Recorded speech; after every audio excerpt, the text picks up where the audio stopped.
if I was versus if I were. Which is right? Hi, I'm Wasifa, and this is one of the trickiest questions in English.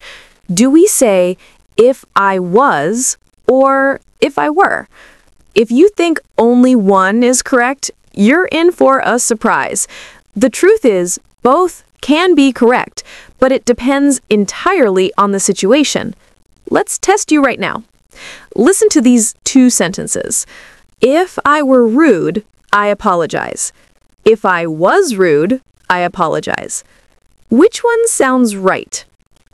The second one is correct. Now try this set. If I were you, I would take the job.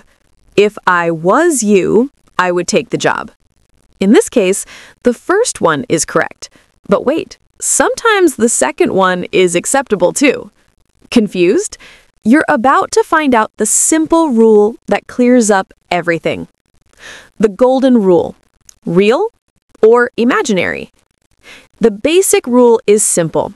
Ask yourself this question: is the situation real or imaginary?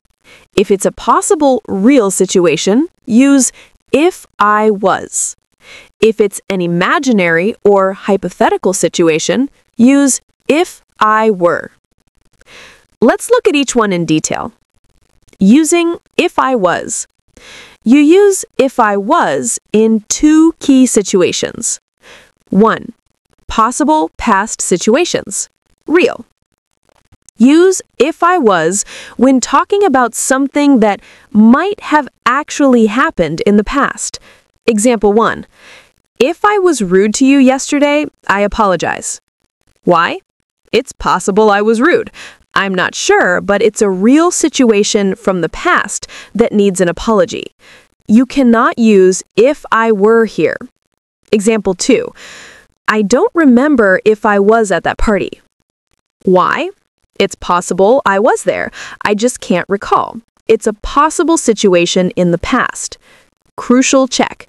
Can you say, if I was you, I would take the job? No. I was never you, so it's not a possible past situation. This is grammatically incorrect. 2.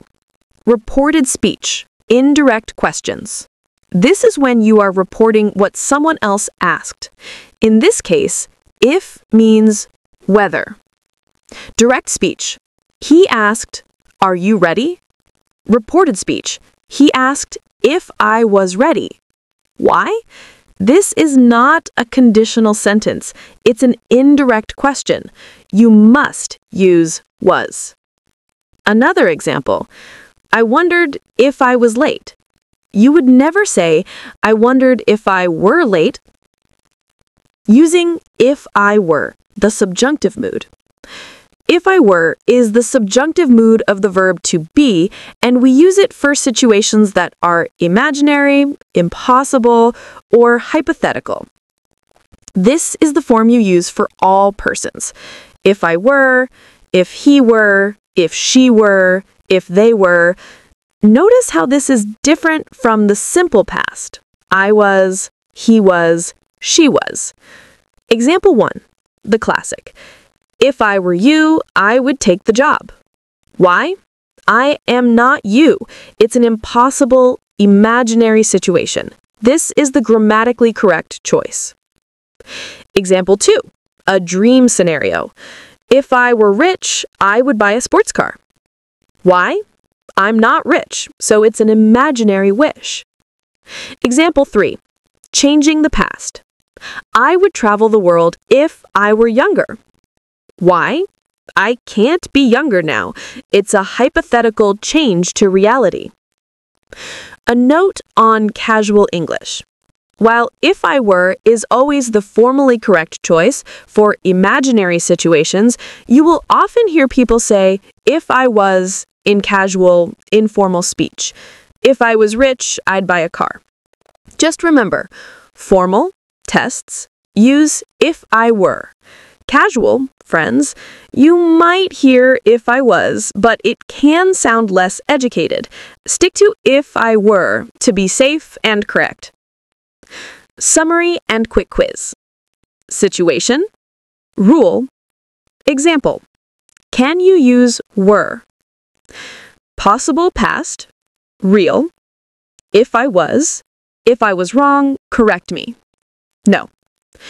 Reported speech, if I was, she asked if I was ready. No. Imaginary, hypothetical. If I were a bird, I'd fly. Yes, grammatically correct.